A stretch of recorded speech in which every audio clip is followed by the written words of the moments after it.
Como já foi falado no início da aula, começaremos a construir o nosso primeiro banco de dados utilizando o Microsoft Access. Sendo assim, é importante que você memorize que todo projeto construído através do Access deve ser iniciado pela construção de tabelas. São as tabelas que dão origem, suporte a todo o trabalho. Podemos fazer a comparação com a construção de uma casa. Não podemos construir uma casa começando pelo telhado, mas sim pelo alicerce. Pois bem, as tabelas são como o alicerce de um banco de dados. Elas são a única maneira de armazenar informações e todo o restante do banco de dados depende delas. É através delas que os demais componentes do banco de dados serão criados, como, por exemplo, formulários, consultas e relatórios. Mas não se preocupe com isso agora, pois esses assuntos somente serão abordados em aulas futuras. Sendo assim, vamos abrir o Microsoft Access 2007 para iniciarmos o trabalho.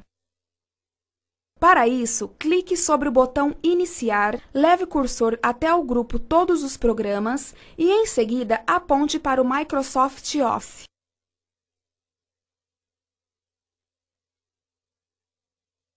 Com o grupo de programas do Office aberto, clique sobre Microsoft Office Access 2007.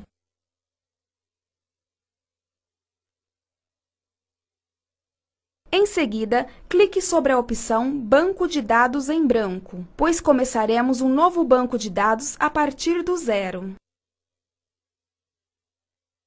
Diferentemente dos demais programas do Office, no Access salvamos o trabalho, ou seja, o banco de dados antes de qualquer outra ação. Apesar dessa peculiaridade, os passos para se salvar o trabalho são basicamente os mesmos que nos demais programas.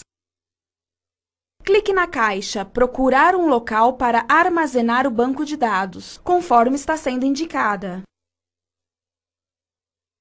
Determine que o banco será salvo no disco local C2 dentro da pasta Documentos.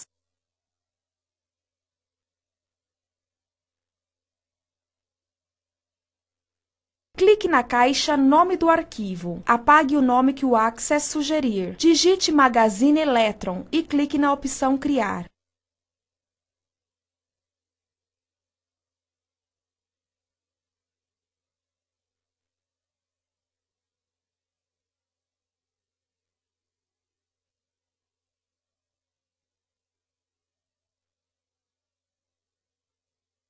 Magazine Electron é o nome da loja para a qual estamos criando o banco de dados. É importante dar nomes que facilitem a identificação. Para confirmar, clique sobre o botão Salvar. Clique na caixa Nome da tabela, apague seu conteúdo e digite Clientes.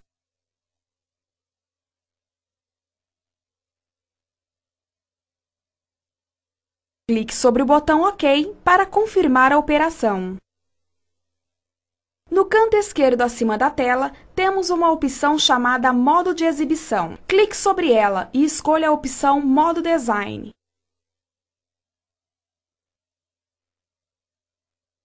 Com isso, o editor de tabelas é aberto para podermos construí-la manualmente, ou seja, passo a passo com a ajuda do Access.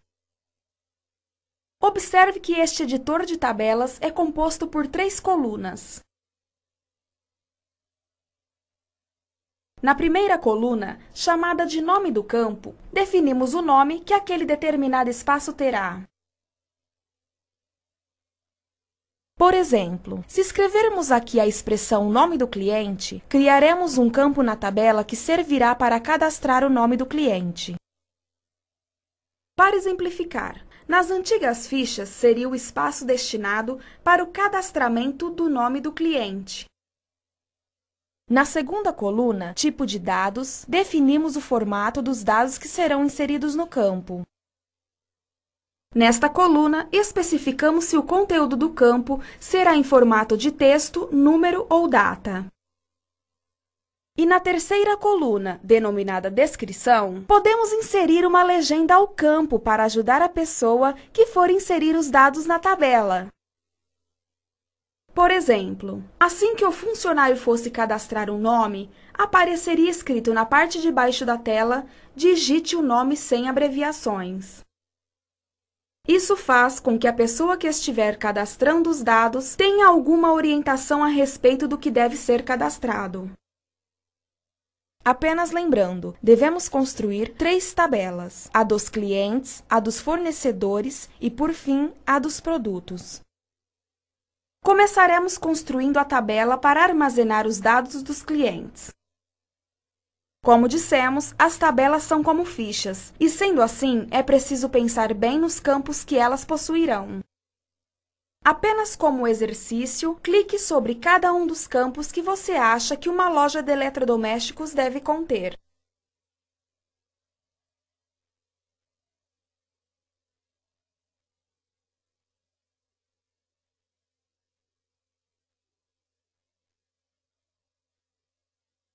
Os campos tipo sanguíneo e altura são desnecessários para o cadastramento de clientes desta loja.